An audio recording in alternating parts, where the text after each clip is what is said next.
Jaya Radha Madhava Kunja Bihare.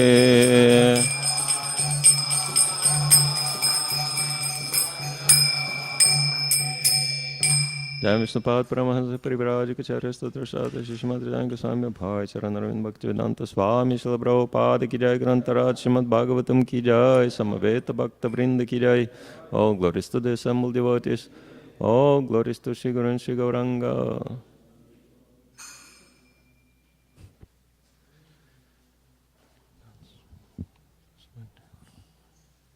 Om Gyantimirandasya Gyananjana Shalokaya Chakshurinmilitam Yana Tasmai Shri Gurave Namaha.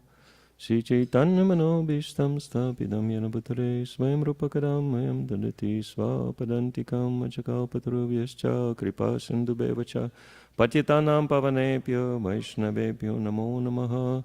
Namo Vishnu Padaya Krishna Pristaya Bhutale Srimati Bhaktivedanta Swami Niti Namine.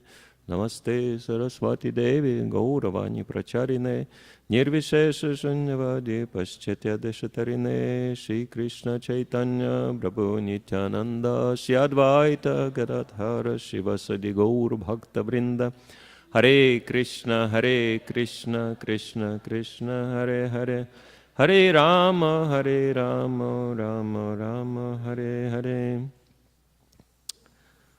So we continue reading from the 10th canto of Srimad Bhagavatam, chapter 3, the birth of Lord Krishna. Today we will be reading texts 34 and 35, out of which 34 we will chant responsively.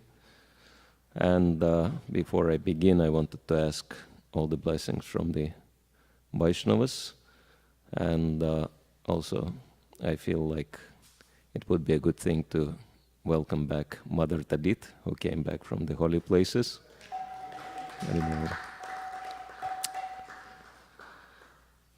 And so let's chant the invocational mantra. Om Namo Bhagavate Vasudevaya. Om Namo Bhagavate Vasudevaya. Om Namo Bhagavate Vasudevaya.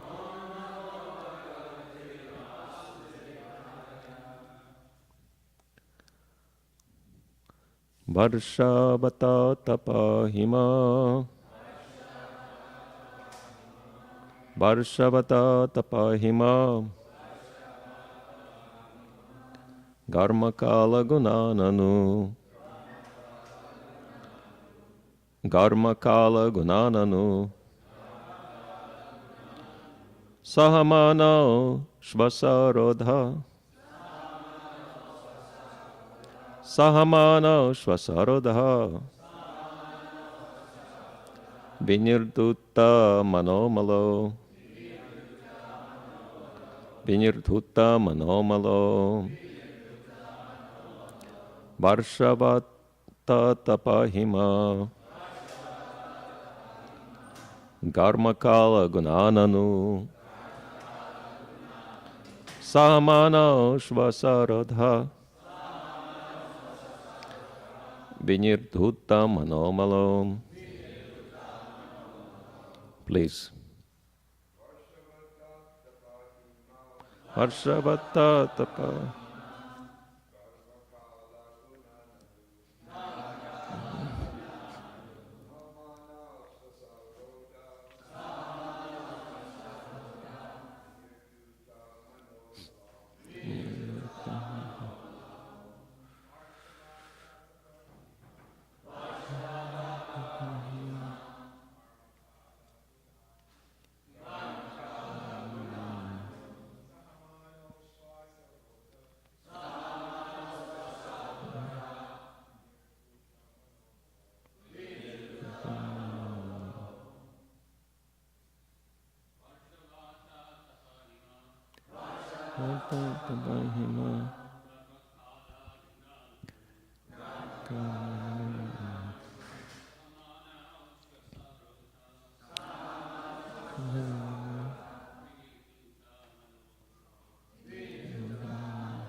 Karmakala gunanana Samana Vinyajata manamalo. Ladies, please. Varshavata tapahima Ramakala gunanana Sahamana Shvasaradha Vinyadhutta manamala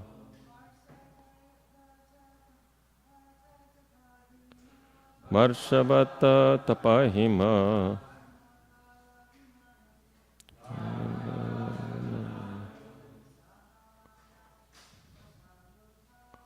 Manashvasarana Vinyadhutta manamala Varshavata tapahima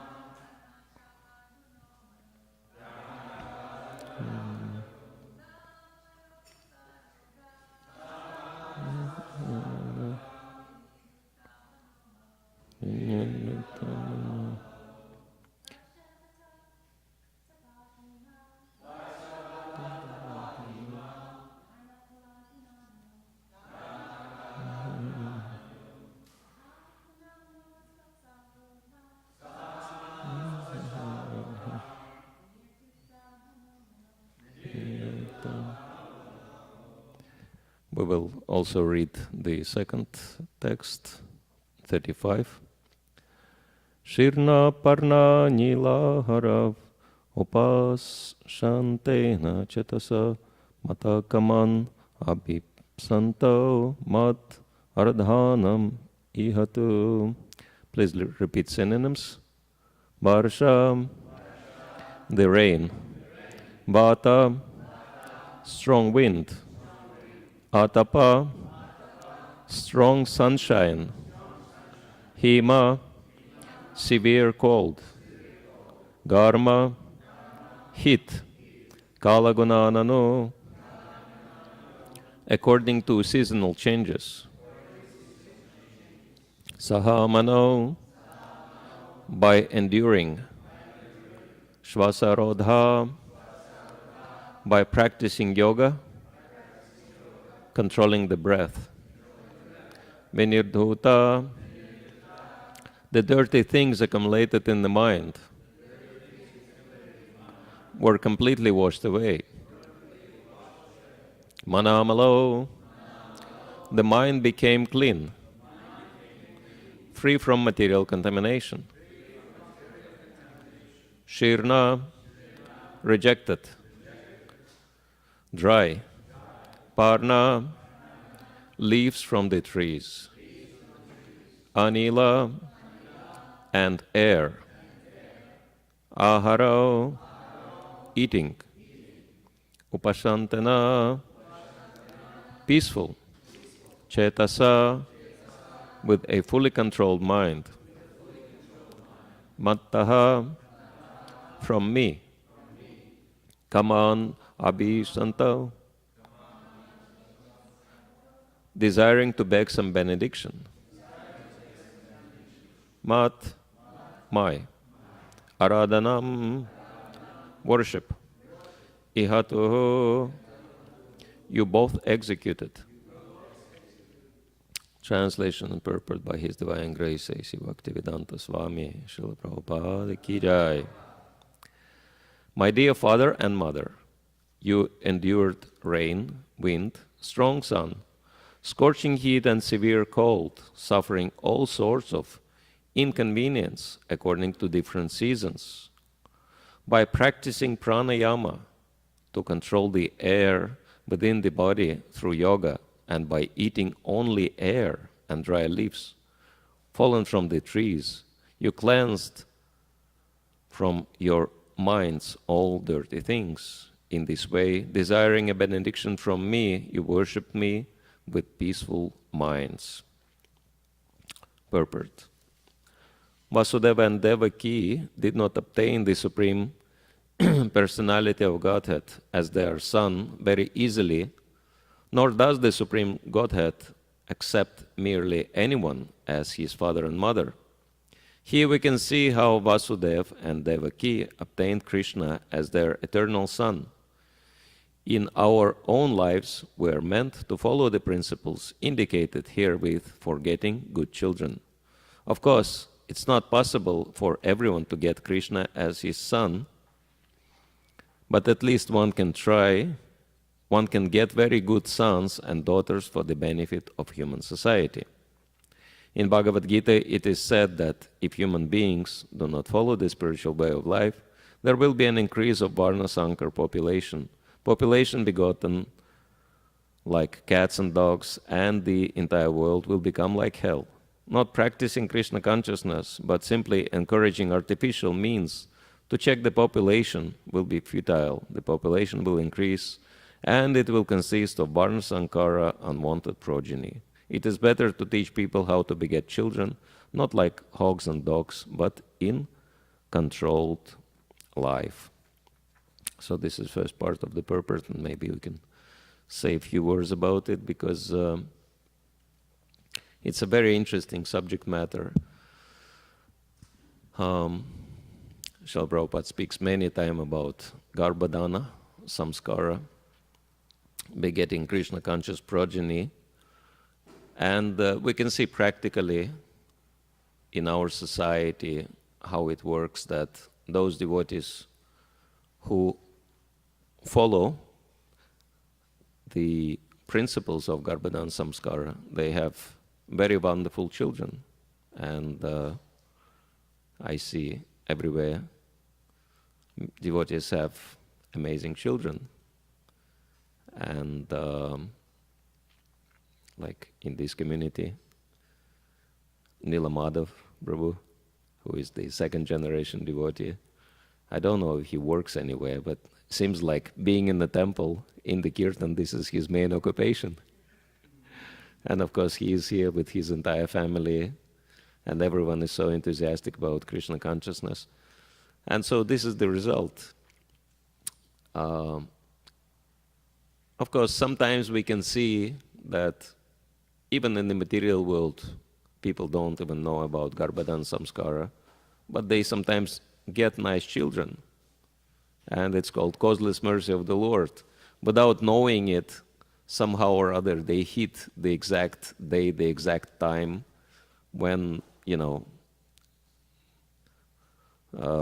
they could beget really nice children. But it's like a gambling, and mostly, of course, it's a failure.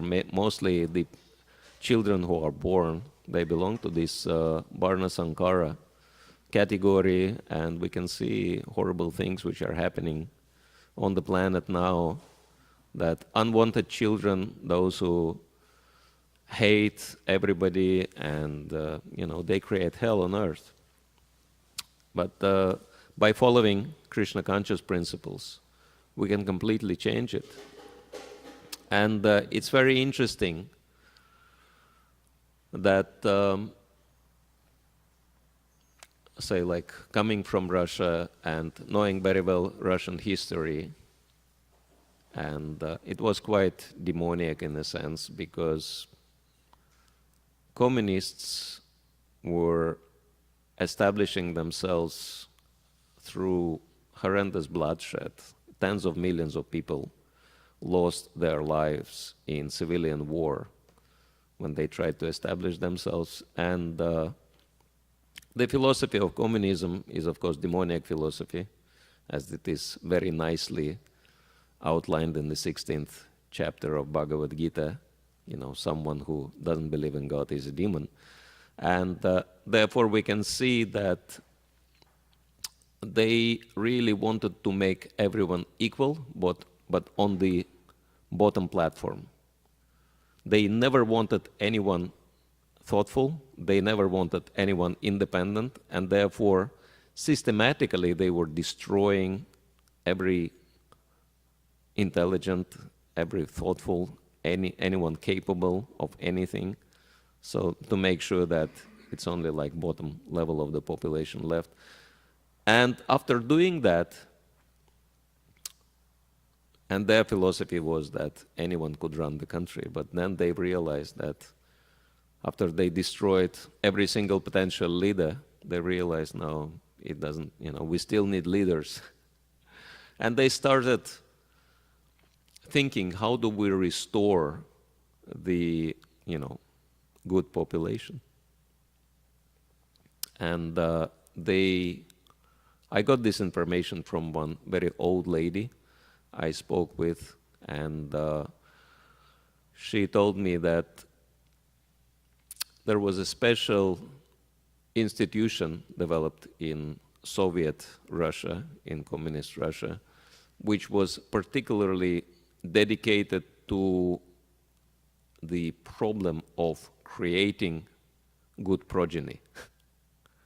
It was called, in a very simple way, family institution, but or institution for the family, whatever you translate, whichever way you want to translate. But it was dedicated to that specific purpose: how to restore, how to make sure that good children are born, children with good qualities, with good capacity.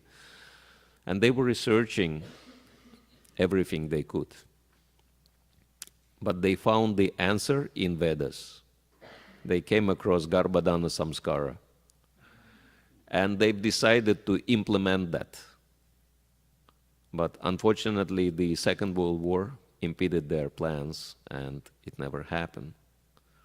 But this was the most effective solution they found to restore the good population. And therefore, we can rest assured that this is the best of all the solutions. And if someone follows all the rules and regulations for Garbhadana, there will be very nice children born in those families. I know that because I have association with Grihastha devotees, and they tell me, like one Grihastha devotee, he told his first son is really exceptional personality. You could see that he is like very exalted soul. But then he got his second son, and he is not that interested in Krishna consciousness. He is not that disciplined, and etc.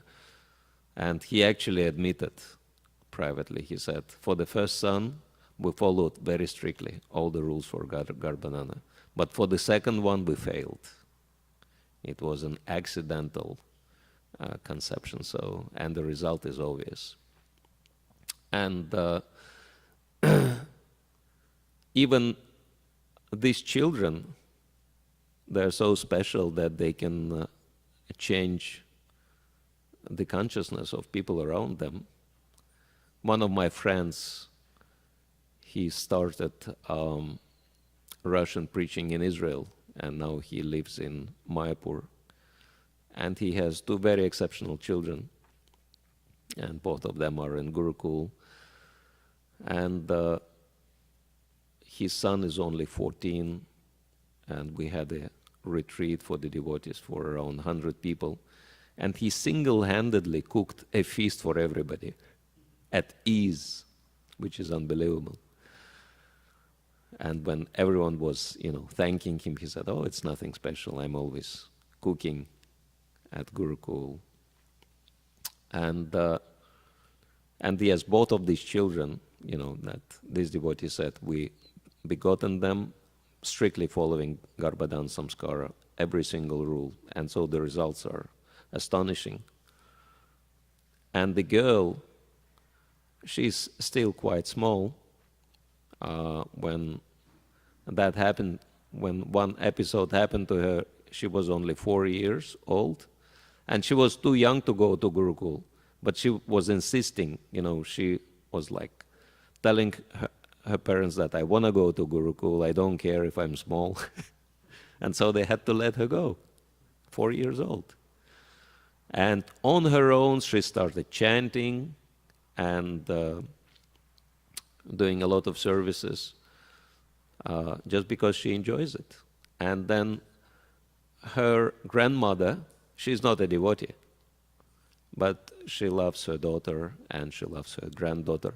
And so she came visiting them in Mayapur.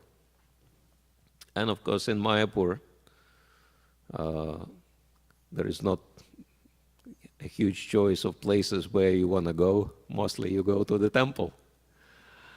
And her daughter told her that, could you please take, your granddaughter and take her to the temple, because she really wants to go to the temple. And she agreed. And then when, this little girl puts a nice tilak on her forehead before going to the temple, and then she looks at her grandmother and she says, "Where is your tilak?" And, this lady says, well, and this little girl's name is Braja Lali, but everybody calls her Lali for short. And she says, well, Lali, I'm not a Hare Krishna, so I don't put tilak on. And she said, don't you understand that it's Mayapur and everyone has to wear tilak here, regardless of who he or she is? So unless you put your tilak on, I'm not walking with you. So, and this little girl forced her grandmother to put the tilak on. Of course, for her it was kind of, fun. But yeah, she was influenced. And then they walking to the temple, and this little girl very enthusiastically chants her japa. And then she looks at her grandmother, and she says, where are your beads? And the grandmother says, well, Lali, I'm not a Hare Krishna, so I don't chant. And she says, I'm embarrassed to walk with you because you don't understand the simple fact that you're in Mayapur and everyone has to chant japa in here. And she actually forces her grandmother to start chanting japa. And now she is a devotee. Now she follows everything. Because it all starts with chanting and everything else follows. So this is the power of Krishna consciousness. Even in such little children, they can change the consciousness of everyone around them. And this is a huge advantage we get from, by the mercy of Srila Prabhupada and by the mercy of Srimad Bhagavatam and all other books, his teachings. And so we will continue reading from the purport.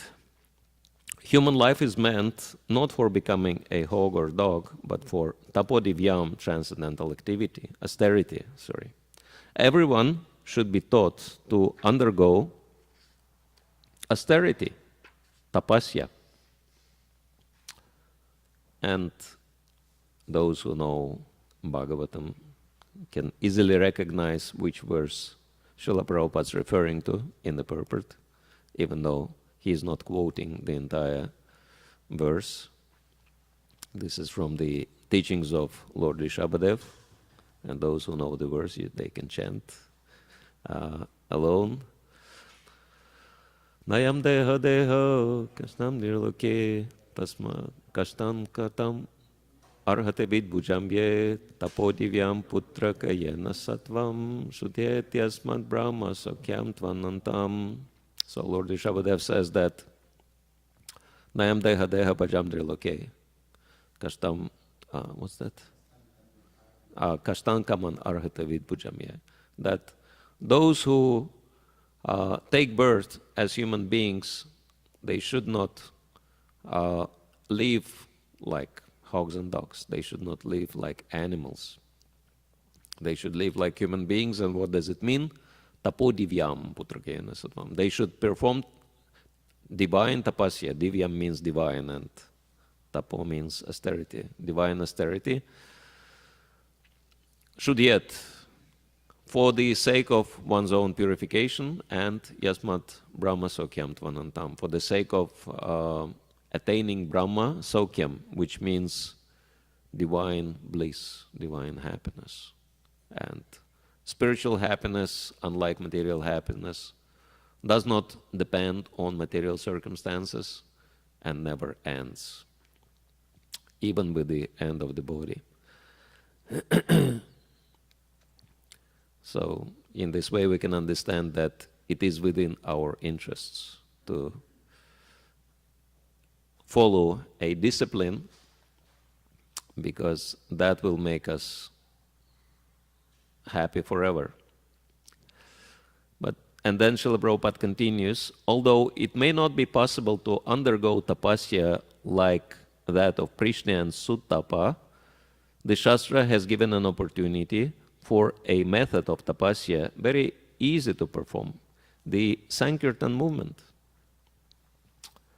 One cannot expect to undergo tapasya to get Krishna as one's child, but yet simply by chanting the Hare Krishna Maha Mantra, Kirtanat Eva Krishnasya, one can become so pure that one becomes free from all the contamination of this material world, Mukta Sangha, and goes back home, back to Godhead, Parambrajet. The Krishna consciousness movement, therefore, is teaching people not to adopt artificial means of happiness, but to take the real path of happiness as prescribed in the Shastra, the chanting of the Hare Krishna mantra, and become perfect in every aspect of material existence. This is very amazing, that we can be happy in the place of misery just by keeping in touch with Krishna, by association with Krishna, through chanting the Hare Krishna mantra. And naturally, the kind of austerities Suttapa and Prishni were performing are unimaginable for vast majority of us. You know, living on the air and dry leaves, and enduring severe cold and scorching heat. Interestingly enough, the very name Sutapa, Tapa means austerity, and Su means, you know, there are many, it is a prefix which intensifies the meaning of the word. So Sutapa means extreme austerity, one who is able to perform extreme austerity, or superior austerity, Sutapa. So he was performing austerity along with his wife for the sake of getting Krishna as a child.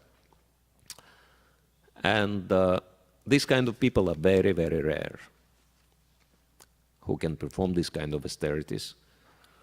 Only one category of people who are capable, or one nation who is capable to perform practically any types of austerities, is Bengalis. This is what I've noticed. And, you know, so many ISKCON devotees are commenting on that Bengalis are unbelievable.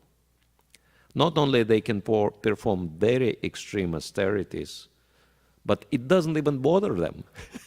This is an amazing fact, that one Bengali pujari was serving in Northern Ireland in a kind of very run-down temple with no heating in the winter, and running barefoot on the marble floor, just with his chadar over his shoulders, serving the deities for like 12 hours a day, with a big smile on his face. And Krishna Kshetra Maharaj, who used to be minister for deity worship at that time, he couldn't believe it. He said, how can you endure so much difficulties? And he just laughed and he said, okay, I think it's, you know, Krishna's will that he wants me to go through this austerity, so I guess I need some purification. That's their attitude. Or in the Tirupati temple in South India, devotees wanted to organize laddu, production and distribution laddu Mahaprasad, because so many pilgrims wanted it. But they couldn't find cooks who would be capable of making laddu, which involves dealing with a lot of heat in the kitchen, in the summer, because summers are very hot in South India. And so what was their solution? get Bengali cooks. And so they stay in the kitchen for 12 hours a day, completely happy. So, and of course we know how many austerities Srila Prabhupada performed to establish this movement. Actually, one time I came across, on my book distribution in London, I came across one man who told me that in his youth he lived at Lower East Side, and he saw Srila Prabhupada chanting, and apparently these were the times when Srila Prabhupada had zero following, nobody. He just started. And he was basically on his own, just playing kartals and singing Hare Krishna alone. And he had the text of Maha Mantra fixed somewhere behind his back so that people could follow.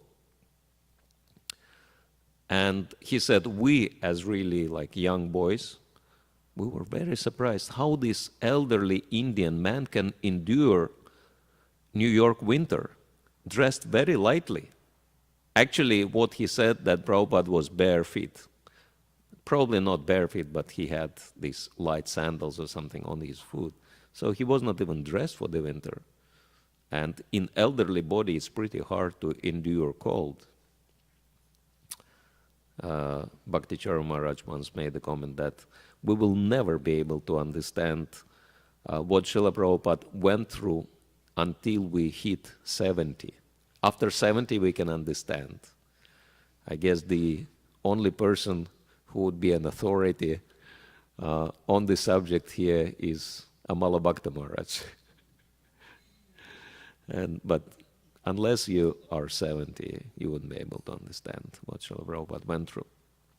At such an age, to be alone and perform all these austerities. And this man actually said, all of you Hare Krishnas, and he was not a devotee. He said, all of you Hare Krishnas, you live so comfortably now, and you are spread all over the world, but you all owe to this old man. Because he went through so much hardships to establish, the movement, which is true. And of course, Srila Prabhupada is transcendental personality, but probably, the fact that he belonged to Bengali,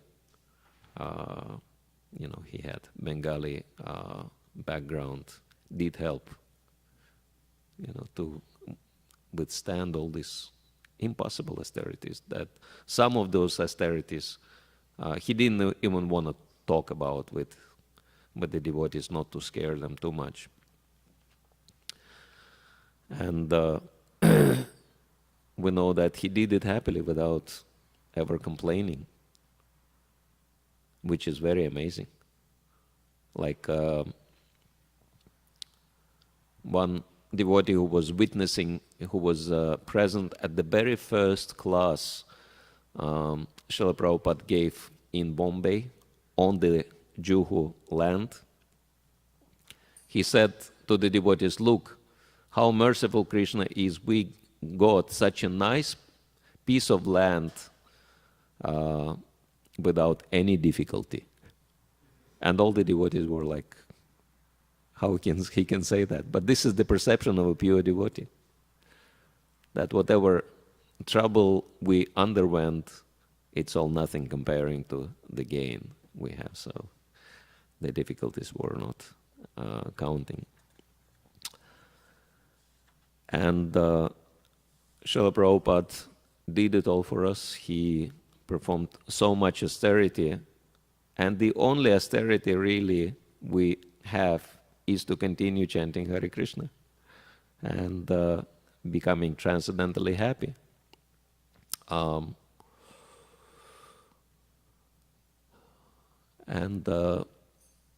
Someone may say, it's not an austerity as such. What is so austere about chanting, dancing, feasting? These are pleasures. But actually, these are transcendental austerities because they're all meant to please the Supreme Lord rather than pleasing ourselves. And therefore, it says that it's easier to,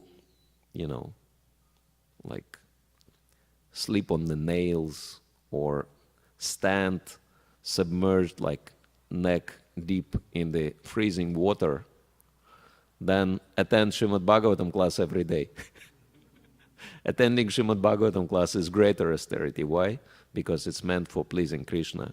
Whereas those other austerities, mostly they're just meant for material gain. And we can see that in the material world, some people perform unimaginable austerities for the sake of material gain. But they would not be able to follow the process devotees follow, because it's completely selfless. It's meant for Krishna's pleasure. And the only way we can do it, because for Kali Yuga it's really impossible to do. For Kali Yuga it's really impossible to become completely selfless like that and dedicate ourselves to the service of the Lord. And there is only one solution in Kali Yuga, that we do it together. That's why our movement is called Sankirtan movement. This is the power. Strength in numbers, as Prabhupada was saying. The more, the merrier.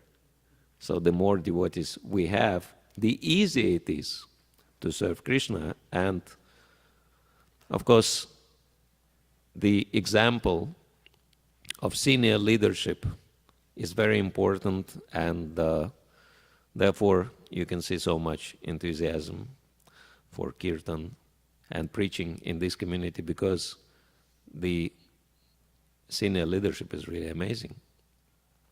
That all the senior Vaishnavas, Prabhupada disciples, including very elderly, like Amala Bhakta Maharaj, they all here every single morning, dancing and singing with us, and Amal Bhakta Maharaj is jumping higher than everybody else, even though he probably is the oldest Prabhupada disciple on the planet at the moment.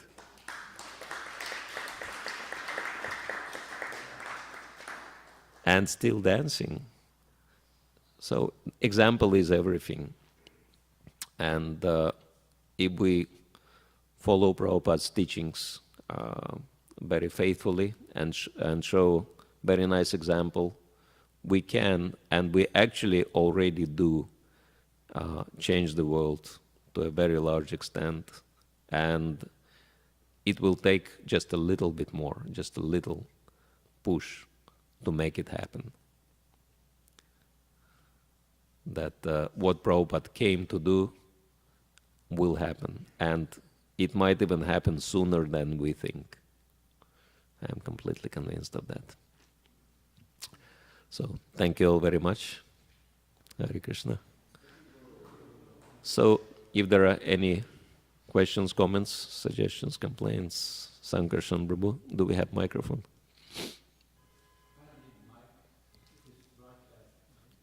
Yeah. Yeah. Yeah, broadcasting is there.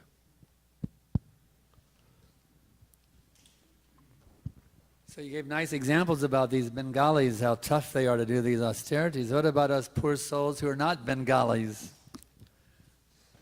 What about those who are not Bengalis and who are not capable of performing austerities? Well, chanting Hare Krishna is easy. And we only need to be in a good association of devotees. And that's why any sincere Vaishnava prays just for one thing. Let me always remain in a good association of very sincere devotees, because this is the guarantee that we can continue no matter what happens. Thank you. Archita Prabhu.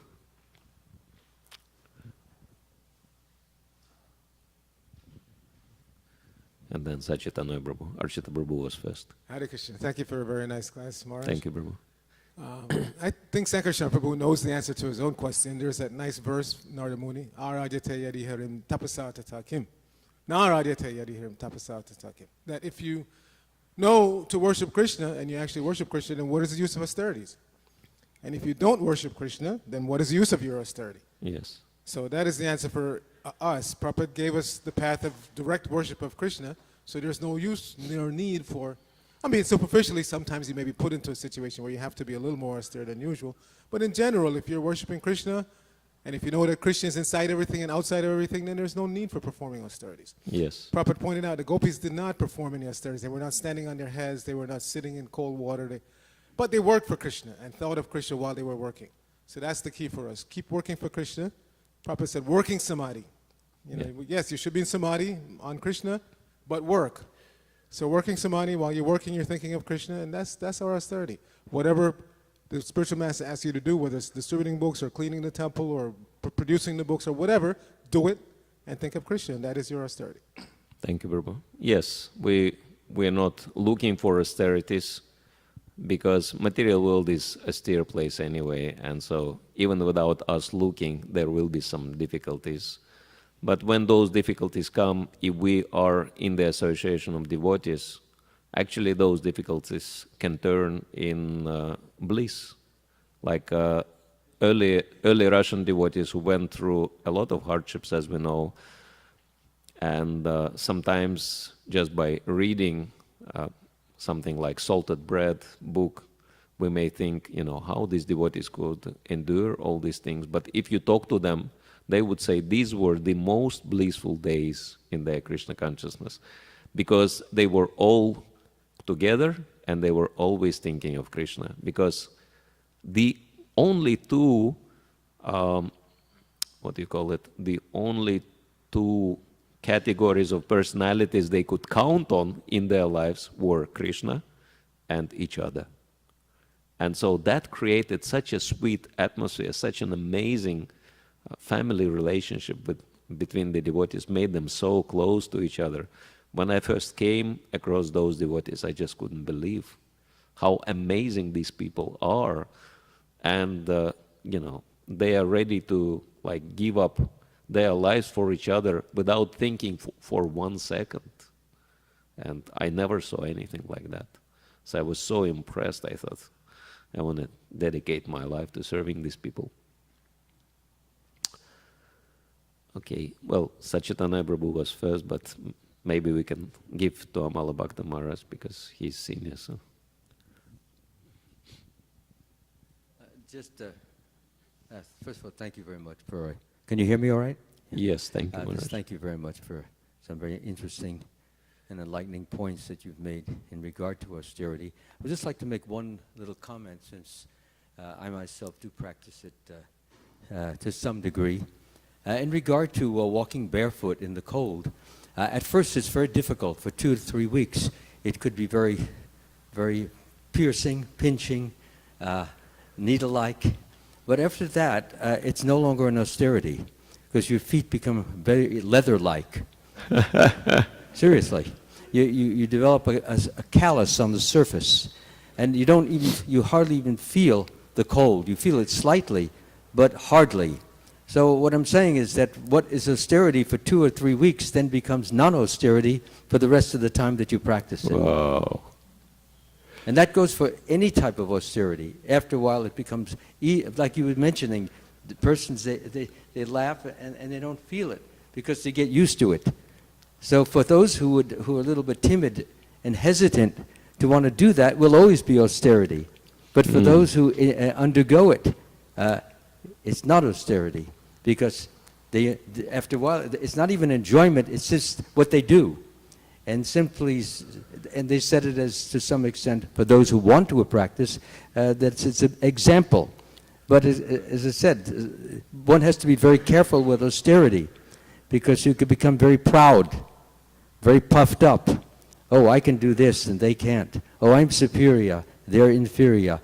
This goes on psychologically, sometimes consciously, but most of the time subconsciously.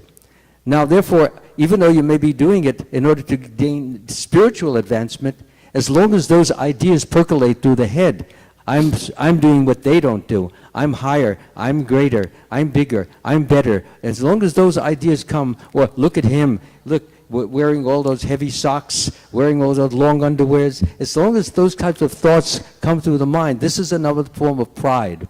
And pride goes before the fall. And Krishna then does some things to us or for us, which cause us to realize you're not so great, you're not so wonderful, you're not so high. I'm higher than you. I'm better. I'm bigger. So stop thinking you're great. And generally he creates a situation which puts us in a difficulty, some trouble, some tribulation, some problem, and gives you the thought that, yes, Krishna is punishing me for all my thoughts of superiority and pride and arrogance and comparing myself to others. So therefore, austerity is good, but we have to always be mindful of the fact that this tendency is there, and we need to pray very hard to Krishna to be free of it, because he can destroy it. And he destroys it by gradually chipping away at the false ego, which is basic cause of this. I'm big, I'm great, I'm wonderful, I'm better. So, and if we do that, Krishna then does give us the protection and the insulation that we need against those thoughts. And even if those type of thoughts come, you look at them with condemnation, you look at them with disgust, and therefore they stop immediately. Thank you very much, Maharaj. Yes, Maharaj reminding us about Prabhupada's statement in Nectar of Devotion that artificial austerities are not very conducive for spiritual advancement because they make the heart hard. And this is very bad. So thank you, Maharaj. Maharaj, thank you. In following, you were mentioning, in following properly Garbhodana Samskara, the potent and the power is there. I was considering that, I've been seeing sometimes, assuming that Sangrihastas or householders follow it, but I've seen some examples in which many kids sometimes did not actually came to be as they wanted to be, like nice devotees and sattvic, but it was the opposite.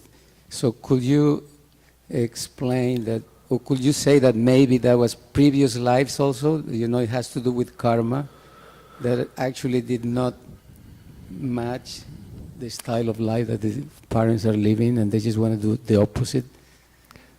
Well, the proper following or Garbhodana Samskara, for example, Prabhupada recommended chanting 50 rounds before the conception, and it was meant for spiritualizing our consciousness. But if someone just chants offensive 50 rounds without thinking of Krishna, and just, looking forward to the sense gratification, whatever consciousness one puts in, this is what comes out, then you get sense gratifier. And so pure consciousness means that we do the conception not for our sense gratification, but for giving birth to a very wonderful devotee of Krishna, and think of Krishna and think of the child whom you want to become like first-class devotee. So we have externals like chanting, but we have consciousness which goes along with it. And unfortunately, many times devotees, they think that just a ritual will produce the result. No, not necessarily. It's consciousness which is very important. The mind is very important. Can also karma plays a good role, like previous lives, that the parents have to go through some struggles and maybe some suffering there? Yeah, of course, yeah. Karma is always there. And karmani nirdhati kintucha bhakti bhajam, that karma can be neutralized only by bhakti bhajam, by serving Krishna with love. So, of course, if we are not serving Krishna with love, if we just following it in a ritualistic way, expecting some, results for ourselves, selfish results, it may not work the way we want, and it may result in disappointment. Thank you. Thank you, Prabhu. All right, so thank you all very much for your kind attention. Grantarat Srimad Bhagavatam ki jai, Srila Prabhupada ki jai, Gaur Premanande.